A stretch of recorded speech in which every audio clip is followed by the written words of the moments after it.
Ohio's governor rejecting a bill to ban trans women from female sports teams and gender transition treatments for minors.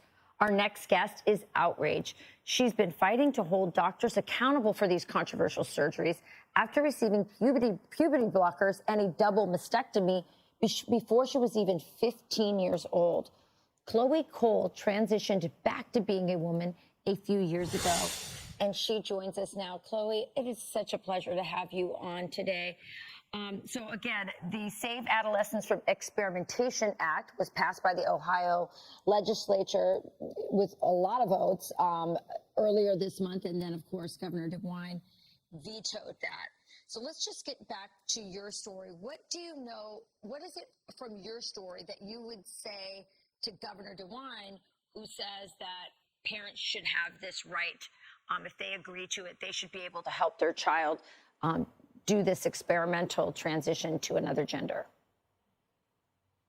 Well, parents don't have a right to abuse their children. This is no different from any form of abuse. This is the sterilization and mutilation of thousands of children happening within the state that he is being entirely complicit in. He has made the choice to continue this. Yeah. Why do you think he did? In fact, we had a Zoom call just a few days before the decision was made.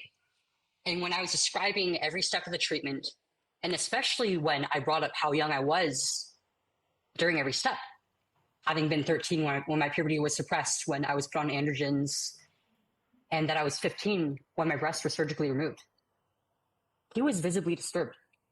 He knows just how horrific this is to do to children. His decision to continue this to happen to thousands of families within the state is not just a matter of pure incompetence or ignorance. Right. I mean, it's fascinating. I didn't realize that you had a Zoom call with him and told him about what had happened to you, and he still made this decision.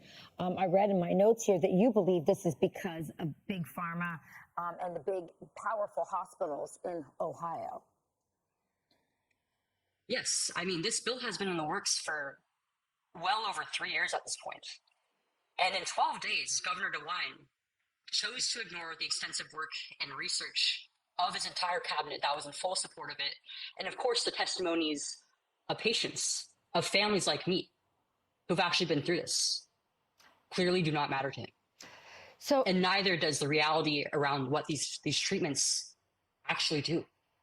Yeah, you know, Chloe, some of the parents who are deciding to do this to their children are being intimidated by the, trans industrial complex. They're being told that if they don't do this, their child's going to kill themselves or commit suicide.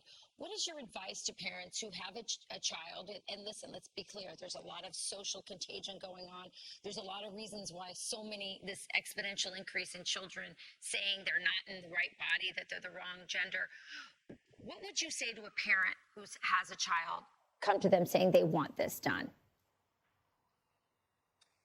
That's exactly the lie that my parents were given by these activist doctors. They were told that the decision was either going to be between one of two things, either having a very suicidal and eventually dead daughter or a living transgender son. But that is not true. These children are not committing suicide because they were born in the wrong body. This is an entirely psychological issue, and these children are not getting the help that they need. They need psychiatric help. They need to know that they're loved, that they're perfect, and the bodies that they were born with. And if he truly believes in his heart that perfectly healthy children can be born wrong, that they need to be corrected, I think he should be expelled from office.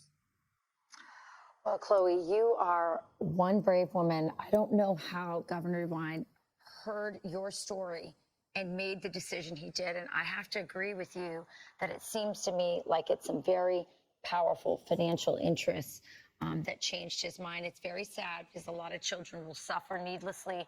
I appreciate all the work that you're doing to warn families, to warn parents, warn children, and our politicians, our leaders, about the long-term devastating impact and implications of mutilating a child it's just horrific. But you are a brave girl, and I thank you so much for joining us today.